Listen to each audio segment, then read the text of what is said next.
Hi everyone, Tracy up here with Family Martial Arts Academy, and welcome to Fearless Friday.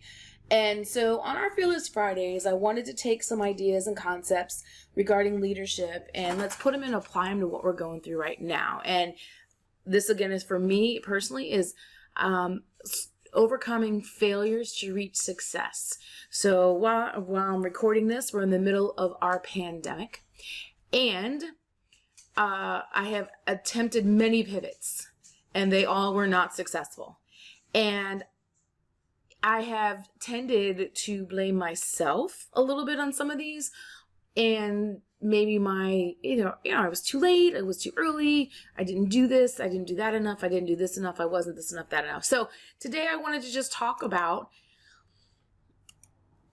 how to directly deal with overcoming this. That we need to learn how to take these and make them parts of our wins. So that's what we're dealing with. So let's go. So what is failure?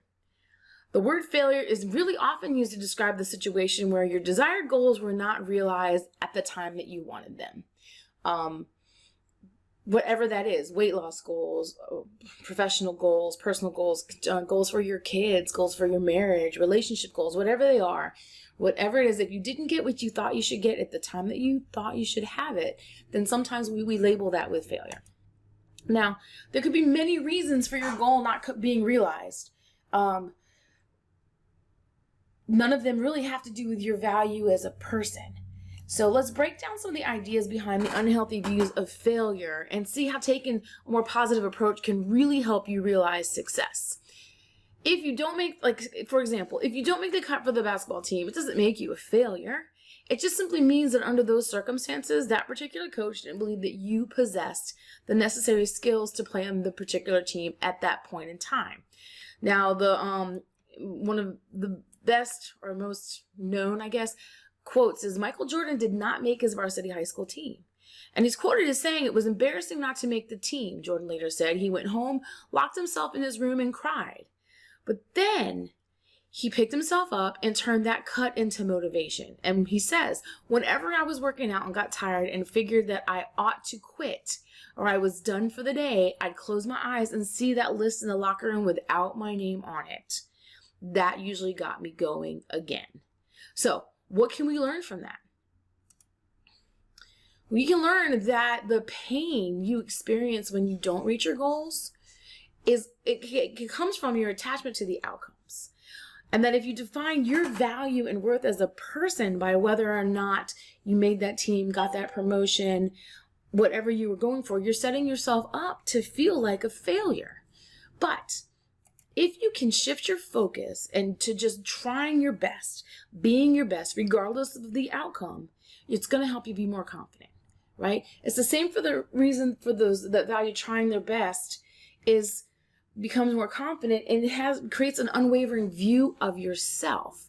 Now, for me, my becoming a first degree black belt taught me this lesson because I was working really, really hard towards that goal of first degree black belt.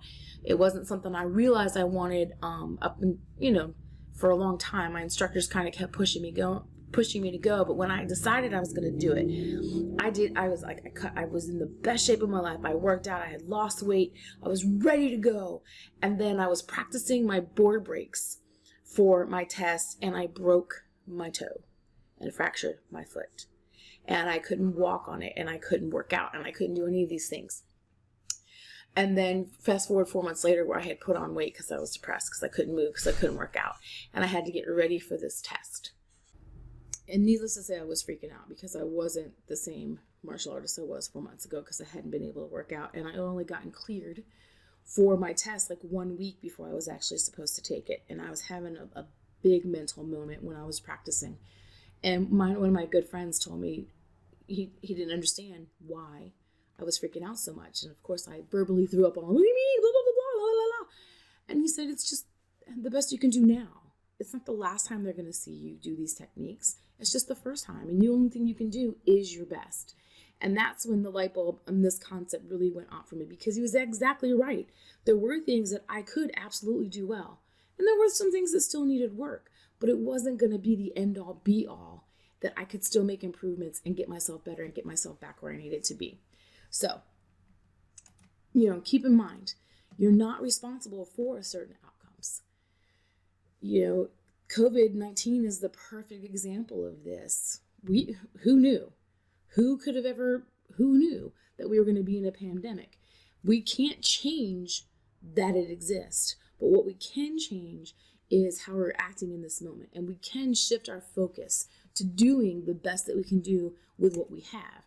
Confucius says our greatest glory is not in never falling, but in rising every time we fall. So if we do everything in our power to achieve, we're going to get where we want to go. We're going to feel good about what we're doing. We're going to start to see some skills develop and some mental mindset shift. So allowing yourself more time to reach your original goal may be all that you need. So it might be worthwhile for you to step back and assess whether or not, you just needed to be smarter in a certain area or you needed a different skill, right? So going back to my first degree black belt story, I had the basics. I just didn't have all of it the way I wanted to have it for the test. Was I proficient? Yes. Was I where I wanted to be? No, right? But I made myself do it anyway. And there's so many examples in history about this. And I chose to talk about Winston Churchill when it comes to this, because Winston Churchill repeated a grade during elementary school. And when he entered his secondary school, the Harrow, he was placed in the lowest division of the lowest class. He failed the entrance exam to the Royal Military Academy, not one time, but twice. And he was defeated in his first effort to serve in Parliament. But he became Prime Minister at the age of 62, right? And he wrote, never give in, never give in, never, never, never, in nothing great or small, large or petty, never give in except to convictions of honor and good sense. Never, never, never give up, right? RBG, the notorious RBG, just passed away. This is being recorded in September 21st, and she had just passed away. And I think if anyone had exemplified this, was her, allowing yourself the time to reach the goal regardless of the circumstances, and being, keeping going and being persistent is really, really key. And know that the most successful people ask themselves better questions, okay? So better questions start with how can I, what can I, who can I, right? How can I do this better? How can I do this smarter? What can I do different? What can I do that works smarter? What can I do that works better? Who can I ask for help? Who can I ask to show me, right? Start asking yourself better questions and avoid attaching self-worth to the outcomes. They are just, a friend of mine who's a physical trainer, it says this a lot when it comes to the weight on the scale. And he says that the weight on the scale is just data. It has nothing to do with you as a person, your discipline, this, blah, blah. It has everything to do with what did I do last week? Did it work or did it not work? So when you pull out your emotions about it, you pull out your self-worth out of that, then it allows you to see things in a different way. And you'll be able to have more sound logic about the situation to increase your chances of success, okay? So to overcome failure, you've got to change your outlook on the meaning and of failure and success. So no matter how hard you work for success, if your thought is saturated with fear of failure, it will kill your efforts, neutralize your endeavors, and it's going to make success impossible, okay? So you have to shift how you're looking at failure and success. And you have to define success specifically, okay? And you have to define success for you. So you have to know that you are capable of taking the steps to bring yourself closer to your goal, and that you need to set the timelines for that success. You need to celebrate that success. You need to measure it frequently. And know that patience will be your friend. And that is hard. It's hard, especially we're so used to everything now. Giving ourselves some time is a challenge. And it's also a virtue that nearly all successful people have in huge amounts. Okay? So you can't ever give up. I use Winston Churchill as my example. Find an example that works for you of someone. Ruth Bader Ginsburg is another example because she never gave up. She's had an amazing overcoming obstacle after obstacle after obstacle. Just find someone that inspires you and use their life as a roadmap to how you can do the same thing. Okay? Never give up. Always keep trying. Just do the best that you can do in the moment that you're in, focusing on the process of what you're doing and not the outcome. And then what you did right versus what you didn't do correctly, and keep moving forward. So, Tony Robbins says you can't leave a site without taking some action. Right? So here's what you need to do today. You've got to do something towards changing your perception of failure and success and overcoming that fear. So your task today is think about a time where your view of failure impacted your thoughts and actions in the past. Think about something that you tried to do and that you weren't successful at doing that stopped you from taking more action. Whatever it was, whatever that was. You don't have to go, it can be as far back as you want to go, as recent as you want to go. But think about a time where you perceived yourself as failing and the way that you felt about it impacted you how. And then imagine what your life would be like if you were free of the fear of failure. If you did not worry about failing and you just worried about doing the best that you could do, regardless of how the results were. All right?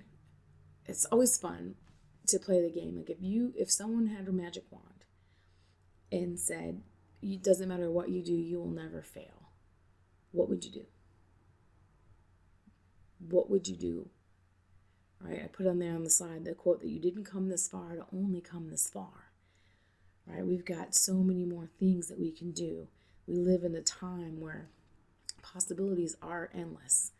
And so I want you to take 5 minutes and write down your superpower is you can't fail. What steps would you take right now? What things would you do today, knowing that your outcome was ensured? What would you do? All right, so have fun with that one.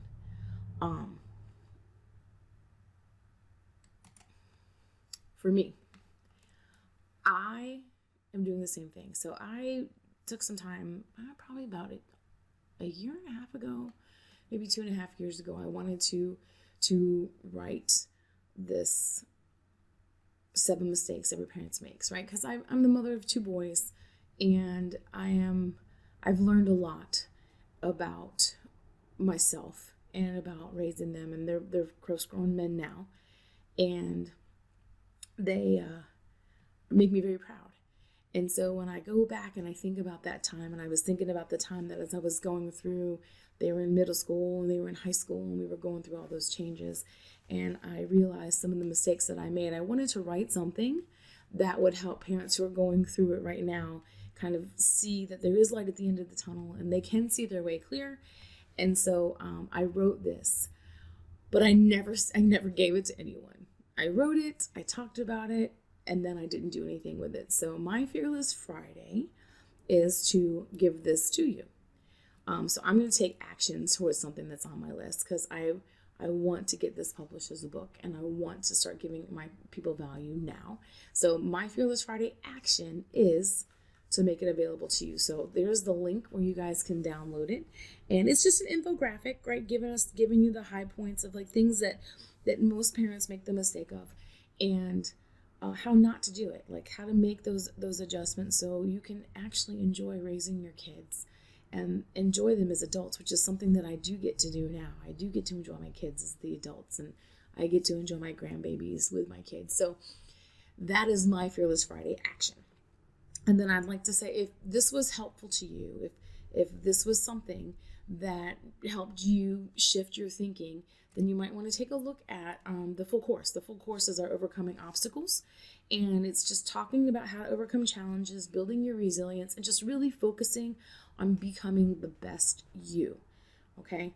Now, what you're going to learn in it is ways to achieve your goals regardless of the obstacles, how to remove every fear that you encounter, how to get creative when you start hitting those walls, how to truly believe in yourself when you're feeling frustrated, techniques for overcoming failure to reach your success, how to be self-motivated, how to keep yourself motivated towards your goal, kind of like the Michael Jordan story, right? How to keep it in front of you to stay motivated, and the secret reasons why grit always triumphs over talent, right? We have a saying, it's a black belt is just a white belt that never quit. It doesn't mean they're the best martial artists in the world, but they didn't give up. And your surprising alternative to quitting. And then what I love the most about this course is we finish with you actually writing your success story and really getting into creating the life that you want. So if this is something that sounds interesting to you, you can go to this link here and click on Overcoming Obstacles. And I just really want everyone to get started on overcoming the things that are holding us back from being the best people that we are. So if you use coupon code FACEFEAR, you're going to save $300 on the entire course and all the bonuses and all the things that come with it. So if that's something that you're interested in, you can go ahead and click over there and learn more about it with the coupon code FACEFEAR. And then finally, we have so many free resources available to you that if you would like more presentations or you're looking for more things, you can go to our FMAA University. We have like this masterclass will be posted in there. We've got articles on leadership and personal development and stress and overwhelm and parenting hacks and just anything that I run into as a wall. I look for the resources, I implement them, and then I share them with you. So if that's something you're interested, just go to FMAA University and you can click on that. You will have to register to get access, but it's just so that you can access all of the resources in the library. So I hope that this has been helpful, and I can't wait to see it in there.